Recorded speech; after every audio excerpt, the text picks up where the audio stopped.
Hello guys, welcome back. അപ്പം നമ്മളിന്ന് ഇവിടെ ഒരു മാർക്കറ്റിലേക്ക് പോവുകയാണ്. നമ്മളിവിടെ നിന്ന് നടന്നാണ് മാർക്കറ്റിലേക്ക് പോകുന്നത്. കുറച്ച് സാധനങ്ങൾ മേടിക്കാനാണ് പോകുന്നത്.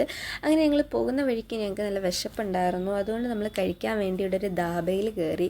ഇവിടെ ധാബ നല്ല രസമുണ്ട്, നല്ല അടിപൊളി ധാബയാണ്, കാണാൻ നല്ല ഭംഗിയുള്ളൊരു ധാബ. അപ്പം ഞങ്ങൾ ഒരു മഷ്റൂം ബിരിയാണിയും പിന്നെ റൊമാലി റൊട്ടിയൊക്കെ പറഞ്ഞ് ഞങ്ങളത് കഴിച്ചു. എന്നിട്ട് ഞങ്ങൾ അവിടെ നിന്ന് ഇറങ്ങി ഇങ്ങനെ ഞങ്ങൾ വീണ്ടും നടന്ന് മാർക്കറ്റിലേക്ക് പോയിക്കൊണ്ടിരിക്കുകയാണ്.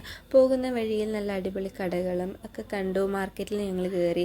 ഇവിടെ അങ്ങോട്ടും ഇങ്ങോട്ടുമായിട്ടൊക്കെ കുറേ പശുക്കൾ ഇങ്ങനെ അലഞ്ഞു തിരിഞ്ഞ് നടക്കുകയാണ് ഗൈസ്. അപ്പോൾ നമ്മളിന്ന് മേടിക്കാൻ വന്നത് കുറച്ച് ബക്കറ്റും ചൂലും ഇങ്ങനത്തെ കാര്യങ്ങളൊക്കെയാണ് മേടിക്കാൻ വന്നത്. അപ്പോൾ ഞങ്ങളൊരു കടയിൽ കയറി. ഇവിടെ നിന്ന് ബക്കറ്റും ചൂലും പിന്നെ പാനും ഇതൊക്കെ നോക്കി ഒന്നും മേടിച്ചില്ല. എന്നിട്ട് ഞങ്ങൾ ആവശ്യമുള്ളത് മാത്രം മേടിച്ചിട്ട് ഒരു ബക്കറ്റ്, ഒരു ഡസ്റ്റ്ബിൻ, ചൂലും ഇങ്ങനെ മാപ്പൊക്കെ മേടിച്ചിട്ട് ഞങ്ങൾ അവിടെ നിന്ന് ഇറങ്ങി. എന്നിട്ട് ഞങ്ങൾ വീണ്ടും തിരികെ റൂമിലേക്ക് പോകാൻ വേണ്ടിയിട്ട് നടക്കുന്ന വഴിയിൽ നല്ല ഭംഗിയുള്ള റോഡുകളൊക്കെ കണ്ട് ഞങ്ങളിങ്ങനെ നല്ല തിരക്കുണ്ട് ഇവിടെ. അതൊക്കെ കണ്ട് ഞങ്ങൾ നടന്ന് വരുമ്പോഴത്തേക്ക് ഇവിടെ ഒരു ഷൂ കട ഇരിക്കുന്നുണ്ടായിരുന്നു. ഇവിടെ ഷൂ ഒക്കെ നല്ല റേറ്റ് കുറവാണ് ഗൈസ്. 150-200 രൂപയാണ് ഷൂവിൻ്റെ ഒക്കെ വില.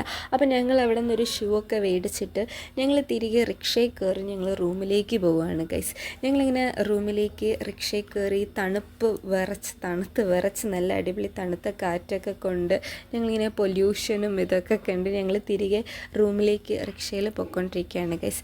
അങ്ങനെ ഞങ്ങൾ അവിടെ നിന്ന് ഞങ്ങളുടെ റൂമിൻ്റെ അവിടെയായിട്ട് എത്തി. ഞങ്ങൾ അവിടെ നിന്ന് ഇറങ്ങിയിട്ട് പിന്നെ അവിടെ നിന്ന് കുറച്ച് ദൂരം ഞങ്ങൾക്ക് കുറച്ച് അകത്തോട്ടൊന്ന് നടന്നിട്ട് ഞങ്ങൾ റൂമിൽ വന്നു ഗൈസ്. ഇതാണ് ഞങ്ങൾ 350 രൂപയ്ക്ക് മേടിച്ച ഷൂ. അപ്പോൾ ഓക്കെ ഗൈസ്, ബൈ.